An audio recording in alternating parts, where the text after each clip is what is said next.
Welcome back to the Run Radio podcast. My name's Trina, and my guest today, one of the reasons I love social media, I mean, it has its ups and downs, but this is one of the good things that brings people together. You put something out there and get a response. And so this gentleman said, yeah, I'll do your podcast. So welcome, Jason Viox. How are you doing today? Doing good, Trina. Thanks for having me on. How are you today? I'm good, thank you. So we are both runners here in the Ozarks. You are also an entrepreneur, and or at least you are working and running and balancing that whole schedule. So tell me a little Yeah. bit about what you do. Well, right now I currently work as an administrative assistant for Washington University in St. Louis. I work with what's called University Advancement. It's essentially a fundraising department, and the team that I support specifically is International Advancement. I support four directors, and besides meeting some alumni that came from overseas here, my team also goes overseas to Europe, Asia, India. They go everywhere to meet with prolific, fun, prolific alumni to build relationships, ideally raise support, raise gifts, whether financial or states or anything like that. So I do a lot of work supporting them. Before I've gotten myself into fundraising slash administrative assistant. I've been involved in journalism for 10 years. I've taken photos for about 22 years now, which is actually 21 years, but either way, that's really hard for me to believe. I started my junior year of high school, loved it, saw how quickly I had success, and it kind of built from there. So I was fortunate enough to get an internship my senior year, ended up getting a part-time position at nearby Park Hills, Missouri. Originally, I am from St. Genevieve, South of St. Louis. So whenever I went to Mineral Area Community College, there was a part-time sports reporter position open at the newspaper down the street. I landed this, so that's what I did for a job during nights. And the day I went to go to school to get my associates. So very unique situation for a 18, 19, 20-year-old. From there, graduated from the University of Missouri, got my first full-time reporting gig in a little town called Wynne, Arkansas. It's about 4 hours south of St. Genevieve. It's an hour south of Jonesboro, an hour west of Memphis. And then from there, got recruited to return to my hometown newspaper, St. Genevieve, to cover sports. So I did that for about 6 years. So it's been quite a journey to get. No kidding. That's really neat. Where in that whole process did you decide to take on running? Actually, whenever I was about almost a year in, when I was in Arkansas, I mean, Wynn is a very great place, but it was also challenging. Whenever I got there, I was in my mid to late 20s, single, and everyone else there was they're either in elementary school or at high school, or maybe they're like in their upper 20s starting families, or they were 70, 80, 90 years old. So there is a very huge gap that I didn't exactly, that I kind of fell through the cracks, for lack of better words. I mean, great people, don't get me wrong, Yeah, but it's kind of hard sure. to fit in. But one of my colleagues there, he was involved in running. And when I upgraded to an iPod Touch, which I know that really makes me sound old saying that, I heard about the Nike Plus Run app, and I just kind of decided to try it out. And then I kind of liked how it kept me accountable, kept track of the mileage, stats, and all that stuff. And it kind of just built from there. So what has been one of your favorite races to date? Ooh, that is that's a challenging one because I do kind of call myself a bling hunter, and I feel like I can't actually back up that status. But I'd say if there was a favorite race, I'd say probably go with the one that I'm currently working towards, the hot chocolate race series. I know that's an event that takes place in most, if not every, big city in the United States, including St. Louis. It almost just feels like a running party, and when St. Louis has their event, it's getting close to winter time, so it's a good time for hot chocolate. And at this point, it kind of feels like almost tradition now. Whenever after the first 2 years, I decided to do it. I wasn't sure if I was going to do a third year.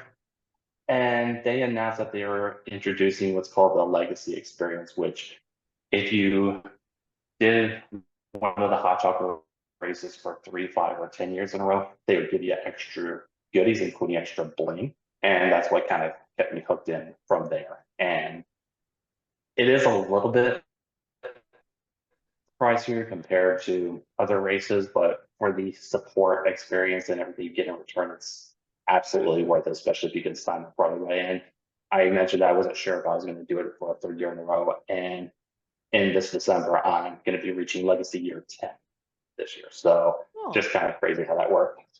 So do you get very competitive with your times, or do you like to just go out and let it happen and enjoy the run, or a little bit of both? How do you? I I used to be more competitive when I was younger. I've been running off and on for 11 years now. So I think I hate to say that age kind of catches up with everyone, but I definitely noticed that ideally my times now aren't anywhere close to what they were when I started. And sometimes getting that rest and recovery takes me an extra day or two. So I know it's not ideal, but I also know the answer obviously isn't just give up, do absolutely nothing. Right. But if anything, if I'm competitive towards anything, it's more about kind of a little bit of me versus me, but also me versus the environment. I think I like knowing that I'm taking on different courses, different scenarios, as opposed to feeling like I have to beat this certain 5K or 10K time. Yeah. Well, and you also, like so many people, you're juggling work, family, you've got a young son. So, what's that been like to go from single guy running to family man fitting in your fitness? Yeah, it's definitely been a challenge recently just because preparing, I mean, that's definitely, I don't know if I'd even say that it's on the back burner just because, I'm so focused on getting ready for my son's arrival. And then now he's here. He turned 10 weeks this past Saturday. So it's all been really exciting. But I know that, eventually I will get back into it. And I feel like right now is actually kind of a good time to step away for a couple of reasons. One, it's summer. I'm a bigger runner. I don't like hot weather at all, anyways. But also around this time last year, I started like really running a lot more mileage because I was dealing with a lot of grief as well. But that also led to some injuries, especially with my left knee. Oh, So the good news is with this hiatus, it pretty much healed my knee as well. So when I do return, I know it's not ideal to start over, but at least when I start over, I'm going to start over healthy. And I think that was absolutely, especially if it means good to welcome our son to the world. for sure. And congratulations on all of that. You Thank you. were talking about some grief. How did running help you work through some of that, or at least, deal and manage it? Yeah, I think it just kind of gave me a lot of time to honestly just kind of talk to God.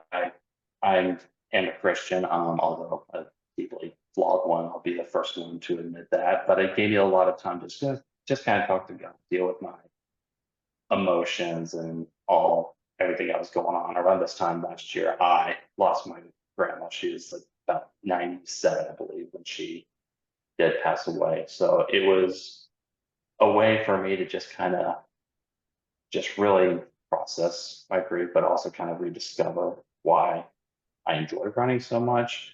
Um, and at the same time, it's also should have known there would be more consequences. That the fact that for a long time, I would run maybe 10, 15 miles a month. And then all of a sudden, I did about 100 miles in 2 months. Yeah, I should have known eventually that was going to catch up to me. And Yeah.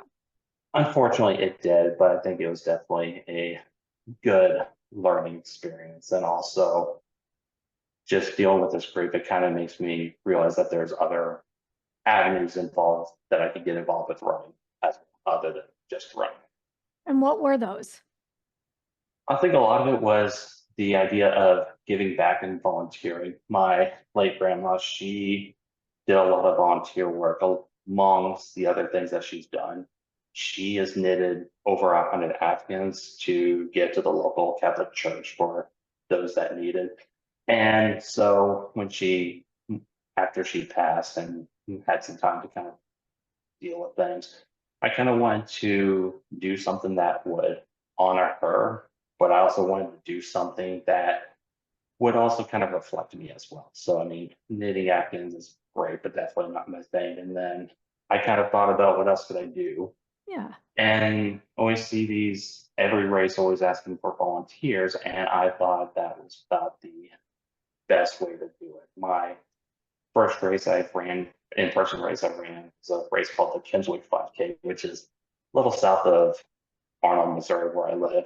I helped out with teardown for that. There is a pumpkin run that I was managing the water table for.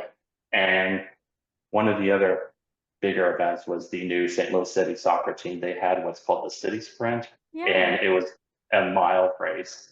At the time, I was still dealing with the injury, but I thought it'd be kind of cool to get involved with the new pro soccer team in town. So I signed up to volunteer, and they put me in with registration packet pickup. So it's kind of nice to be inside the ticket booth and help out with Yeah. that. But a lot of it was not necessarily not just giving back, which was part of it.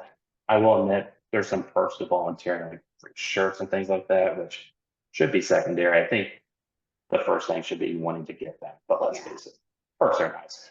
But the other reason I wanted to get involved in volunteering is that I kind of want to maybe one day direct a race of my own. I don't know if I feel gutsy enough to basically say, okay, I'm going to start a brand new race, pick this date and stuff like that. Maybe something that's a little more established, a little more low key, like a 5K, Right. not take on a marathon or anything like that. So I feel like as much as research, online stuff, and all that stuff, great. I feel like getting involved with volunteering and seeing behind the stuff scenes is the best way to go. That is very smart because it is a huge undertaking. I've done it before and it's a lot. Yeah. And I've also ran a lot of races with good volunteers and not so good volunteers. And thank you for volunteering because that can make a race. I mean, I will tell you, when you've had those good volunteers that are out there helping you get the water and not just standing there watching you struggle to come over to the table, it makes such a great difference. Absolutely. I've actually kind of experienced both situations. I know I talked highly about the hot chocolate race. Unfortunately, I had an issue where one of the volunteers set me and other 15K runners the wrong way. So I only finished a 10K officially, then finished the rest on my own. Fortunately, the legacy experience I was wondering was going to get ruined because of it. Fortunately, that wasn't the case. So as nice as it would be to say I ran 15Ks officially up to this point, I'm just happy that it's still intact and I still did them. But Yeah. on the flip side, my last half marathon was the Belleville Main Street half marathon in Belleville, Illinois, which is a little bit away from about 40-minute away drive from Missouri. And the volunteers there were fantastic, and there Yeah. was a lot of crowd support as well. So I've definitely been on the flip side of having, great race support organization, okay race support organization, and not so good Yeah, for race support sure. organization. I have always felt like running is a great teacher. What has it taught you? I think it's taught me a lot of things. I think probably one of the biggest thing is that it's taught me that I could take on and I can take down the impossible or seemingly impossible. And I think in some ways it's taught me that I can inspire others, even though that was never my intention when I started out. And that's never something that I would go out on my way to try to do. I just run just to enjoy it and to just kind of help myself physically, mentally, spiritually, all that stuff. But I feel like those are the main things that running taught me, that I can do difficult things, even things that look really borderline or actually impossible. What did you think was going to be impossible or hard for you with regard to running? Um, I think if I had to pick anything in particular, I probably would start off by saying that I could run as much as I can. I mean, going from starting off with my first race was actually a 10K. My best friend from high school challenged me to skip the 5K and do a 10K. So there was that. And then a few months after that, I think it was only about 7 months into my running journey, I finished my first half marathon. A year later, I finished my first full. And I think I sent you this link to this race as well. I think if I had to say there was one quote unquote impossible event, it would probably be what's called Get Your Butt Kicked at Route 66. And it's definitely an appropriately named race. And so just to kind of break it down quickly, it takes place in Eureka, Missouri, which is where Six Flags St. Louis is. The course is flat, but it takes place in the middle of July, and it is a 6 hour race. And you have two loops. One's about 2.34 miles, and the other one's about two-thirds of a mile. You have to finish a loop in order for it to officially count to the race result. And this race starts at 6 p.m. So you race until midnight. And when I first saw this, I was like, okay, this is dumb. There's no way it's impossible. And then the more I thought about it, I just couldn't get away of like, well, what if I could take down something like this? And I also found that later. The year that I did it in summer 2016, that was the first year that was put on. Oh, So there's always a lot of unknowns with that. Anyways, and I didn't know what to expect. I didn't say what my goals were because I just wanted to like just survive it. Because of course I mentioned I don't take hot weather well. I really wanted to knock off 20 miles before the race was over, and I managed to finish with 20.06 miles with about 25 minutes left. But the last two small loops I did to get that to that point, I mean, there's like 35 minutes left, which sounds like there's plenty of time to do that. But when you are in the heat for that long, running for that long, I mean, those loops, as short as they are, they can drag on. yeah. Yeah. We've got some loop runs around here and they're kind of a double-edged sword. They're kind of nice because you just don't think have to worry about the route. You're just on it. But then you get into that counting them and it's like, oh my goodness. Do Yeah, you have I'm sorry, go ahead. no, I was just gonna ask what else like future wise, do you have any big race dreams or goals, or are you just kind of taking it as it comes? I think I'm just kind of taking it as it comes at this Yeah. point. I mean, I am starting to kind of build a bit of a race wish list since, Yeah. I'm kind of taking a little bit of a break. There is a race in O'Fallon, Missouri called the Firecracker Run, which was on 4th of July. Yeah. But just being that this was like new and all that stuff, I was like, well, probably not this year, but maybe next year I can go after it. I do know there's also a hot cider run in St. Louis. One of my current coworkers, she works also in university advancement, but at the medical side. She did, and she seemed to enjoy it. There's this, of course, the hot chocolate race. There's also, I think it's called the Yeti Run over Hmm. in St. Louis as well. So I would have considered that this year as well, but I was also committed to what's called the Snowball Series, which is a 4 race event throughout St. Louis. So once I was done with that, I would definitely consider the Yeti Run for this upcoming winter. Have you branched out into any of the multi sports? Um, as far as like playing baseball or anything like Just that, like or no, the biking and the oh, swimming and the that's tries. stuff. I really haven't. I mean, if I had to do another one, I would consider maybe biking, but I kind of like just focus more on the running just because I've kind of listened to your podcast with other guests. A lot of it's just low barrier of entry. And for me, it's just kind of straightforward. Just, get yourself geared up and pick a direction to go, which sometimes can be the hardest part of the day.